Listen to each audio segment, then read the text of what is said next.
மக்களே நம்ம தோட்டத்துல வீட்டுக்கு முன்னாடி எல்இடி போட்டிருந்தேன். தோட்டம் ஒரு 3 ஏக்கர் இருக்கும். நீ வாங்க 5 ஏக்கரு இருக்கிற ஒரு ஏரியா தான் அதில் போட்டிருக்கேன்ல. அது டெஸ்ட் பண்ண இந்த இடத்துல மண்ணுக்கு பிடிக்குதா நானு. ஆனா காப்பு காய்ச்சிருக்கு. வாங்க மக்களே இந்த காயை காட்டுறேன் பாருங்க. எல்இடி காய் ஆறு வச்சு பாதி எல்இடி காய் இங்க ஒண்ணு இருக்கு. காய்ச்சி இருக்குப்பா. 2 சூப்பரா இருக்கு. அடுத்து என்னென்ன இருக்கு நம்ம தோட்டம்? இதான் மிளகா காய் காய்ச்சிருக்கு. ஆடு விடுது ஒரு நாள் சேர்த்து ஆட்டை பார்த்துக்கலான்னு அந்த விட்டு இது உள்ள விட்டுட்டேன் விடுது.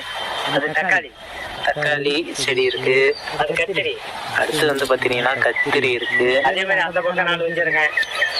வெளியில வச்ச போய் அன்னைக்கு பார்க்க முடியாது சொல்லி விட்டு வச்சுக்கிட்டேன். சரி, ஒரு காய் மட்டும் பறிச்சுட்டு வாப்பா. உப்பு மிளகா தூள் போட்டு சாப்பிடலாம். அதெல்லாம் வீடு